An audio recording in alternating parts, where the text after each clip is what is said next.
So this is a question about finding angles in a regular pentagon. And in this question, I have been asked to find the exterior angle, marked X, and I've been asked to find the interior angle, marked Y. And I'm going to start with finding the exterior angle. And that's because the exterior angle is the easiest to find if you know this maths fact.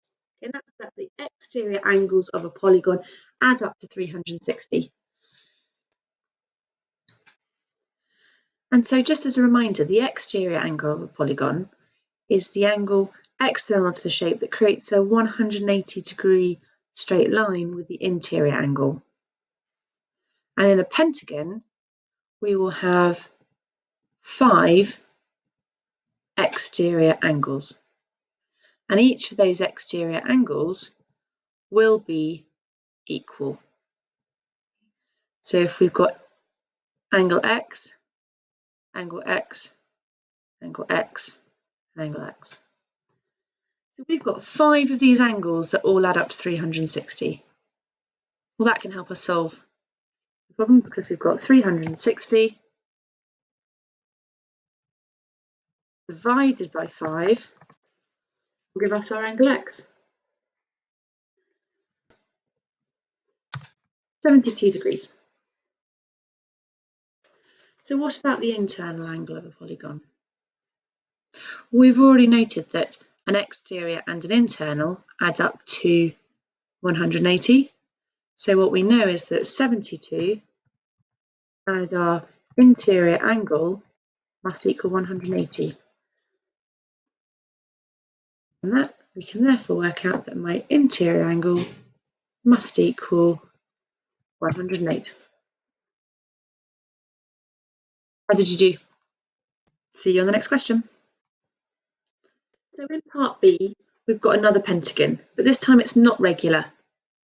But we've been given 4 of the angles and we just need to work out the 5th. But to do that, we need to know what the angles in a pentagon are going to add up to. You might know that, but if you don't, that's okay. We can still work it out from the information given in part A. We know that the interior angle of a regular pentagon was 108. Because it was regular, all of the angles must be 108.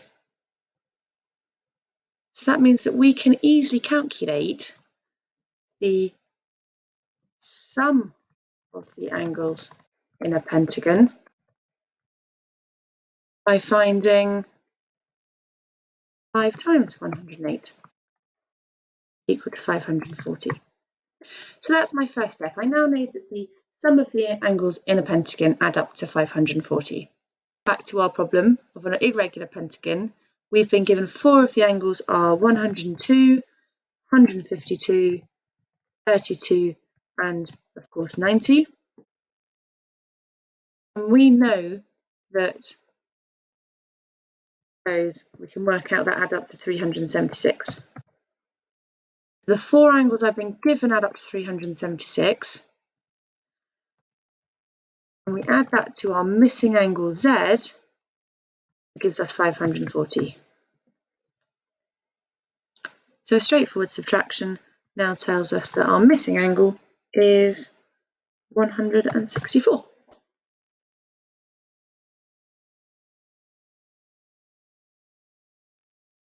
Now, if you can remember that angles in a pentagon add up to 540, that will save you a lot of time, but hopefully you'll know how to calculate it if you can't remember.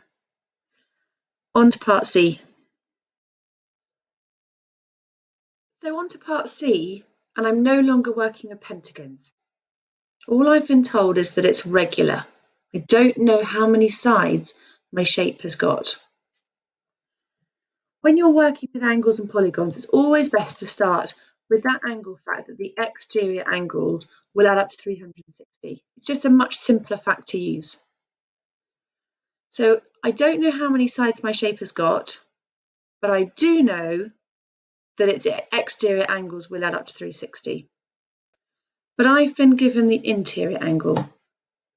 That's okay, because I know that an interior angle, when it is added to the exterior angle must equal 180.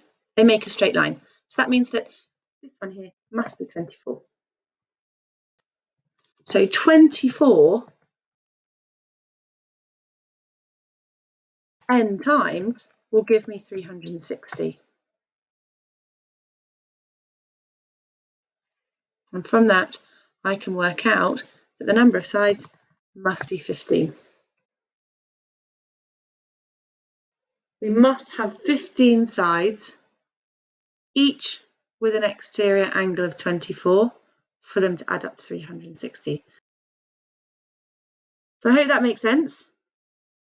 Hope that's clear. So my tips for solving these problems with angles and polygons is to always start with that fact that the exterior angles of a polygon adds up to 360. Okay, if you're not sure how to get started, write that fact down and see if it takes you anywhere.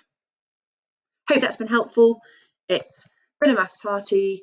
See you on the next one.